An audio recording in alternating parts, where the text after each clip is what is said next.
Before you watch this video, I need you to look at your hands. Really look at them. Examine the lines on your palms, the way light reflects off your skin. Because in the next 7 minutes, I'm going to show you why some of the world's most brilliant physicists and philosophers believe those hands might not be physical matter at all. They might be code, executing in a system we cannot see. Are we living inside a computer program designed by a more advanced civilization? Welcome to the simulation theory. Reality is far stranger than you've been led to believe. This is not science fiction. This is the math of our existence. In 2003, Oxford philosopher Nick Bostrom published a paper that sent shockwaves through the scientific community. He proposed a logical trilemma. He argued that any civilization reaching a post-human stage would eventually have the computing power to simulate their own ancestors with perfect detail. If they can do it, they will. And if they do it once, they'll do it billions of times. This leads to a staggering conclusion.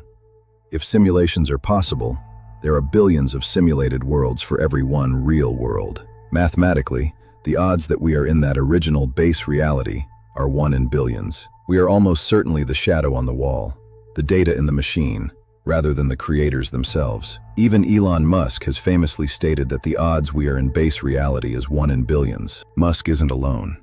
Neil deGrasse Tyson, one of the world's most famous astrophysicists, gives it better than 50-50 odds. He points out that the gap between us and a civilization just a bit smarter than us would be so vast that they would view us as nothing more than a simple simulation, much like we view primitive computer programs. But logic is one thing, physical evidence is another. When we look at the smallest scales of our universe, we see things that look suspiciously like programming shortcuts. Take the Planck length, the absolute smallest unit of distance. It's as if the universe has a minimum resolution. Just like the pixels on your screen, there is a point where you cannot zoom in any further. This is the hardware limit of our reality. Then there's the speed of light. Why is there a maximum speed at all? In a computer simulation, information can only travel as fast as the processor can render it. The speed of light isn't just a law of nature, it's a hardware limitation.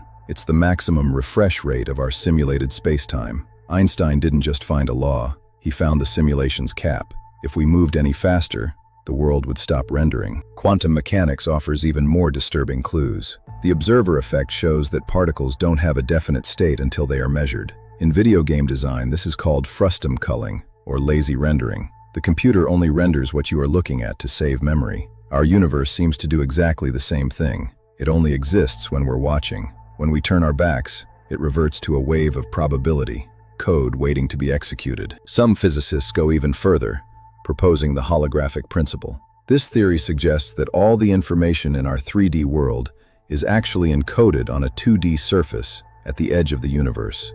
Much like the information on a credit card chip creates a complex financial world, the surface of the universe might be the source code for everything we see, touch, and feel.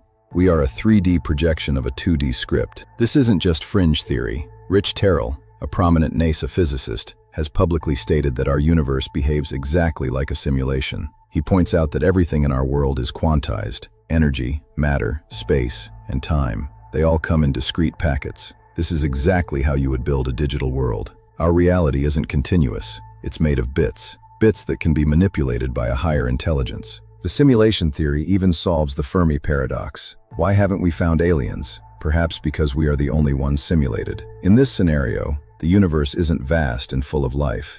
It's a small, closed loop designed specifically for us. The stars we see are just a skybox, a texture file rendered to give us the illusion of infinity. There are no aliens because they weren't written into the script. Some believe we are already seeing the glitches. The Mandela effect, where thousands of people remember history differently, is often dismissed as a memory error. But simulation theorists suggest these could be hot patches in the code. A programmer changing a variable in the past and forgetting to update every character's memory. A slight misalignment in the cosmic database that we've begun to notice. Consider the fine-tuning of the universe. If the strength of gravity or the charge of an electron were even slightly different, stars wouldn't form and life wouldn't exist. These universal constants look like hard-coded variables at the top of a script. Whoever designed this simulation didn't just create the world. They set the parameters for how it must function.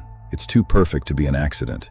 It's a configuration file. But why? Why simulate us? Are we a historical reenactment? A scientific experiment to see how civilizations evolve? Or are we just entertainment? If we are simulated, Our creators are not gods in the spiritual sense. They are engineers. We are living in their machine, fulfilling an algorithm that might have started billions of years ago in their time. We are the output of a cosmic calculation. The implications are terrifying. What happens when the simulation reaches its conclusion? What happens if the creators decide to turn it off? We have no control over the on switch of our own existence. We are entirely dependent on the stability of a hardware we can never touch and a power source we can never see.